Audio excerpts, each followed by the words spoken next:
వేదిక మీద ఉన్న పెద్దలు, మొదటిసారి ముఖ్యమంత్రి అయి మా నారాయణపేట్ గడ్డ మీద అడుగుపెట్టిన మన ప్రియతమైన నాయకులు రేవంత్ అన్న గారికి, మిగతా పెద్దలు, శాసనసభ్యులకు, మా పెద్దలు గురునాథ్ రెడ్డి తాత గారికి, జితేందర్ అంకుల్కి, మిగతా వేదిక మీద ఉన్న ప్రతి ఒక్కరికి, మరి నారాయణపేట్ నలుమూలల నుంచి ఈరోజు ఇంత ఘనంగా మా రేవంత్ అన్నకి స్వాగతం పలికిన ప్రతి ఒక్కరికి కూడా పేరు పేరున ధన్యవాదాలు తెలుపుకుంటున్నాను. ఆ రోజు ఇదే మైదానం, ఇదే వేదిక నుంచి రేవంత్ అన్నని కోరింది ఒకటే, మాకు మా రైతులకి న్యాయం కావాలన్నా నారాయణపేట్ కొడంగల్ ఎత్తిపోత పథకం అనేది అమల్లోకి రావాలి అన్నా అని చెప్పడం జరిగింది. 3 నెలలు తిరిగే లోపు ఈరోజు ఆ కళ కీర్తిశేషులు మా తాతగారు చిట్టెం నర్సిరెడ్డి గారి కళ ఈరోజు మన్వరాలైన నేను చిట్టెం పర్ణికారెడ్డిని ద్వారా మీ అందరికీ కూడా నారాయణపేట్ కొడంగల్ ఎత్తిపోత పథకాన్ని అమల్లోకి తెచ్చినందుకు మన ముఖ్యమంత్రి గారికి, మన ప్రియతమ నాయకులు రేవంత్ అన్న గారికి మళ్ళొకసారి చేతులు జోడించి మరి ధన్యవాదాలు తెలుపుకుంటున్నాం. ఏ విధంగా అయితే పోయిన ఎన్నికల్లో మీరందరూ కూడా ఎంతో కష్టపడి అమ్మా మేమున్నామని చూపించిండ్రు. ఆ రోజు చెప్పిన ఏ విధంగా అయితే మీరందరూ వచ్చిండ్రో మీరే నా ధైర్యం, మీరే నా బలం అని చెప్పిన అదే విధంగా మళ్ళొకసారి ఇంత పెద్ద ఎత్తున తరలి వచ్చిన ప్రతి ఒక్కరికి కూడా మళ్ళొకసారి మీరందరూ కూడా నిరూపించుకుంది ఒకటే, ఏంటంటే పర్ణికమ్మకి బలం అంటేనే జనాబలం, జనాల బలం, మీరందరూ నా బలం అని మళ్ళొకసారి నిరూపించుకున్నందుకు ప్రతి ఒక్కరికి కూడా అక్కడ చివరిగా నించిన ప్రతి ఒక్కరికి కూడా పేరు పేరున ధన్యవాదాలు తెలుపుకుంటున్నాను. అన్న మీరేదైతే ఇన్ని సంవత్సరాల కళని నెరవేర్చడం జరిగింది, కానీ మా నారాయణపేట్ ఇప్పటికీ కూడా ఇంకా అలాగనే ఉందన్న. మాకు కావాల్సింది ఈరోజు మీరందరికి తెలుసు, నారాయణపేట్ మున్సిపాలిటీ అంటే చరిత్రలో మొదటి మున్సిపాలిటీ తెలంగాణలో అంటే మన నారాయణపేట్ మున్సిపాలిటీ. అదే మున్సిపాలిటీకి ఆ రోజు కూడా చెప్పడం జరిగింది, ఈ రోజు కూడా మళ్ళొకసారి అన్న అడగడం జరుగుతుంది, ఏంటంటే మాకు ఒక అండర్ గ్రౌండ్ డ్రైనేజ్ కావాలన్న మున్సిపాలిటీకి. మున్సిపాలిటీ చూడాలంటే పైకి చూస్తే డివైడర్లు, లైట్లు మంచిగా కనిపిస్తుంది, కానీ లోపలికి వెళ్తే ప్రజలు చాలా చాలా కష్టపడుతున్నారు. దాంతో పాటు మిగతాయి కూడా పోయిన ఈ 4 నెలల్లో కూడా ఏదైతే వికారాబాద్ కృష్ణా రైల్వే లైన్ కూడా మంజూరు కావడంతో మాకు చాలా ఆనందంగా ఉంది. మళ్ళొకసారి దానికోసం కూడా కృతజ్ఞతలు తెలుపుకుంటున్నాను.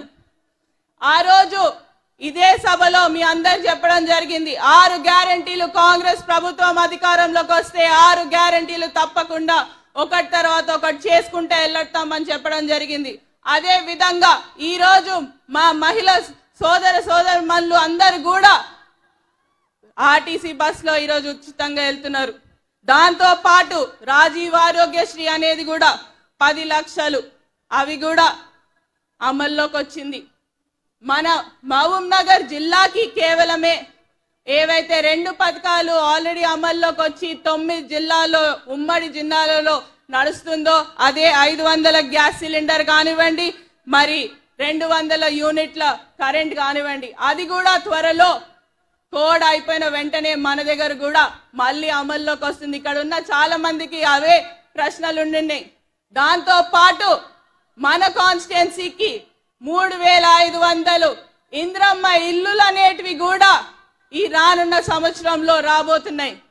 ఇవన్నీ కాకుండా ప్రతి ఒక్కటి ఆ రోజు మహిళల కోసం మాట్లాడి మహిళల సంఘాల కోసం మాట్లాడడం జరిగింది. ఆ రోజు మహిళా సంఘాలకి వడ్డీ లేని రుణాలు అని చెప్పి ఈ రోజు అదే మహిళా సంఘాలకు కూడా మన నారాయణపేట్ జిల్లాలోనే 5000 పైగా మహిళా సంఘాలు ఉన్నాయి. ఒక మహిళగా చాలా సంతోషంగా చెప్తున్నాను ఏంటంటే వాళ్ళకి రుణాలు అనేటివి కూడా ఇప్పటి వరకు 4 కోట్ల పైన రుణాలు అనేటివి ఆ మహిళా సంఘాలకి అందజేయడం జరిగింది ఈ 4 నెలల్లో.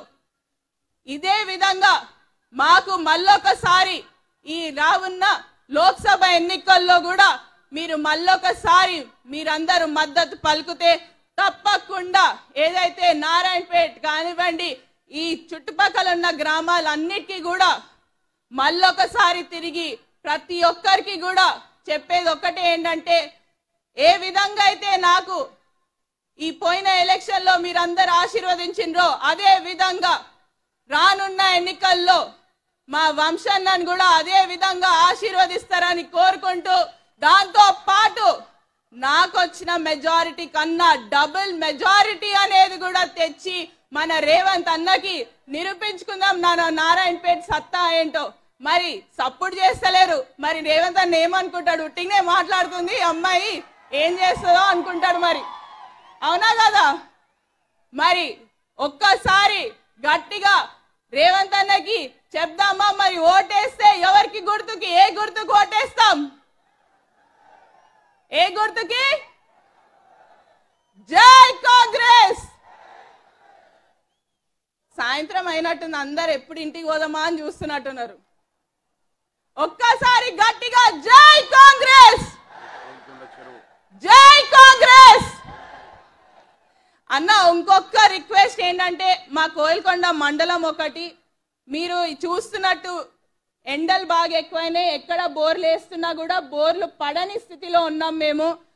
దాంట్లో ఏదైతే కోయల్ సాగర్ బ్యాక్ వాటర్స్ నుంచి ఒక చిన్న లిఫ్ట్ మా గణపతిరాయ్ చెరువుకి ఇస్తే మాత్రం తప్పకుండా అక్కడ కోయిల్కొండ మండలం కూడా తాగునీరుకి ఫస్ట్ గా వాళ్ళకి అందుతుంది, దాంతో పాటు సాగునీరు అనేది కూడా అందుతుంది. కాబట్టి అదొక్కటి మా రిక్వెస్ట్. దీంతో పాటు మీ అందరు ఇంత పెద్ద ఎత్తున వచ్చినందుకు ధన్యవాదాలు తెలుపుకుంటూ మరొకసారి జై కాంగ్రెస్, జై కాంగ్రెస్.